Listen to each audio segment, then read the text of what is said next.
Em nome do Pai, do Filho e do Espírito Santo. Amém. Proclamação do Evangelho de Jesus Cristo segundo João. Ao anoitecer daquele dia, o primeiro da semana, estando fechadas por medo dos judeus as portas do lugar onde os discípulos se encontravam, Jesus entrou e, pondo-se no meio deles, disse: "A paz esteja convosco." Depois destas palavras, mostrou-lhes as mãos e o lado. Então os discípulos se alegraram por verem o Senhor. Novamente Jesus disse: "A paz esteja convosco. Como o Pai me enviou, também eu vos envio." E depois de ter dito isso, soprou sobre eles e disse: "Recebei o Espírito Santo. A quem perdoardes os pecados, eles lhes serão perdoados. A quem os não perdoardes, eles lhes serão retidos." Tomé, chamado Dídimo, que era um dos 12, não estava com eles quando Jesus veio. Os outros discípulos contaram-lhe depois: "Vimos o Senhor." Mas Tomé disse-lhes: "Se eu não vir a marca dos pregos em suas mãos, se eu não puser o dedo nas marcas dos pregos e não puser a mão no seu lado, não acreditarei." 8 dias depois, encontravam-se os discípulos novamente reunidos em casa, e Tomé estava com eles. Estando fechadas as portas, Jesus entrou, pôs-se no meio deles e disse: "A paz esteja convosco." Depois disse a Tomé: "Põe o teu dedo aqui e olha as minhas mãos. Estende a tua mão e coloca no meu lado. E não sejas incrédulo, mas fiel." Tomé respondeu: "Meu Senhor e meu Deus." Jesus lhe disse: "Acreditastes porque me vistes? Bem-aventurados que creram sem terem visto."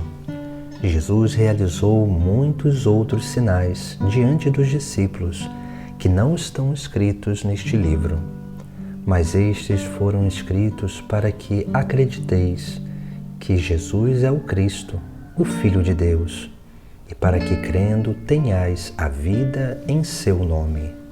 Palavra da salvação. Nesse segundo domingo da Páscoa, nós contemplamos o Sagrado Evangelho de hoje, onde Jesus Cristo aparece aos seus discípulos. Veja que na primeira parte do Evangelho, Jesus, quando aparece ressuscitado aos seus discípulos, ali o evangelista relata 2 frutos do Espírito Santo: a paz que Jesus Cristo transmite a eles, e diz por 2 vezes isso: "A paz esteja convosco", e depois ele relata que eles se encheram de alegria. Ou seja, a alegria e a paz são frutos do Espírito Santo. São aquelas manifestações da presença de Deus em meio a nós.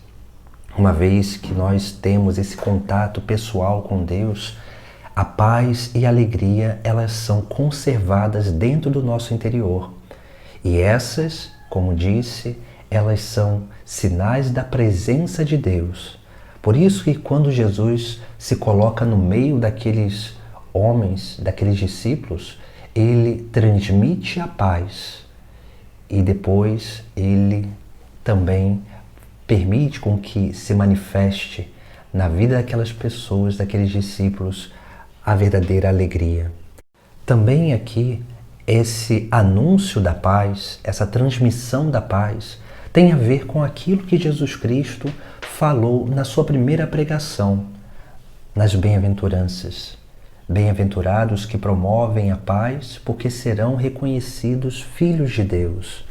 Aqui nós vemos que Jesus, quando transmite a paz, ele está se dando a conhecer como Filho de Deus, como aquele que caminhou no meio deles, porque Jesus Cristo, que aparece a eles com um corpo glorioso, eles não reconhecem aquela fisionomia, mas eles reconhecem a pregação, os sinais de Jesus, e eles não têm dúvida que é o próprio Senhor.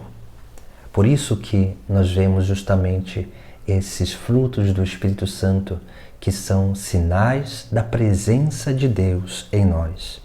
Depois, Jesus ele sopra o Espírito Santo sobre os seus apóstolos, dando poder de perdoar os pecados. Aqui nós também temos um outro ensinamento essencial para a nossa vida, porque a verdadeira paz e a verdadeira alegria se dá através do verdadeiro arrependimento dos nossos pecados. Por isso que Jesus Cristo confere à Igreja esse poder, o poder de perdoar os pecados, para que assim a Igreja pudesse ser um instrumento de salvação. Porque o nosso compromisso não é com qualquer ser humano, mas é com o próprio Deus. Por isso que nós, quando pecamos, erramos, cometemos os nossos erros, nós nos vemos na necessidade de verdadeiramente confessar os nossos pecados, porque bate o arrependimento. Mas isso não vem de uma acusação externa, mas vem de uma acusação da nossa própria consciência. Porque uma vez que nós conhecemos a verdade, uma vez que nós conhecemos aquilo que é o ensinamento de Cristo, nós, quando agimos contra esse ensinamento de Cristo, a nossa consciência ela pesa e nos motiva a esse arrependimento, a essa busca do perdão de Deus para uma reconciliação com Deus e também com o próximo. Por isso que nós vemos na segunda parte do Evangelho, Jesus que aparece 8 dias depois aos seus discípulos. E depois nós vemos ali Jesus que vai falar novamente: a paz esteja convosco. É o sinal de que Ele é o Filho de Deus. Mas ali acontece algo muito interessante, porque na primeira vez Tomé não estava. E ele vai dizer que só acreditaria se tocasse nas mãos e no lado de Cristo. Veja que Jesus, com o seu corpo glorioso, ressuscitado, ele aparece sarado de todas as marcas da flagelação, mas ele conserva as marcas da crucificação, as chagas das suas mãos, dos seus pés e do seu lado. Todas essas chagas elas foram adquiridas no alto da cruz. Por isso que ele conserva essas chagas, porque essas chagas elas manifestam que a experiência com o ressuscitado só acontece na medida em que nós abraçamos a cruz, porque para ressuscitar nós precisamos passar por essa cruz, que é o madeiro sagrado, que é aquela causa de salvação para cada um de nós. E é assim que nós vamos adentrando nesse grande mistério de salvação.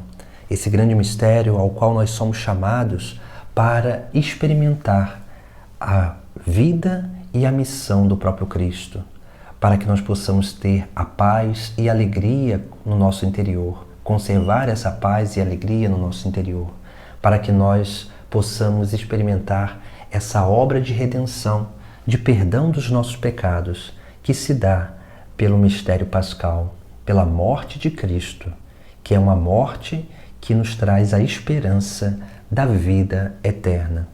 Por isso que Jesus Cristo, entrando uma segunda vez nesse lugar onde os apóstolos estavam, 8 dias depois, Jesus vai transmitir a paz e depois Jesus mesmo vai ali pedir a Tomé para que ele tocasse as suas mãos e ele vai dizer: põe o teu dedo aqui e olha as minhas mãos, estende a tua mão e coloca no meu lado, e não seja incrédulo, mas fiel.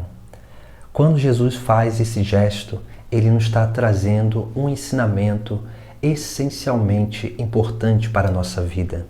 Porque quando ele diz para Tomé tocar as suas mãos, as chagas das suas mãos, ele está dizendo, como se estivesse dizendo a Tomé, tenha em suas mãos as minhas obras.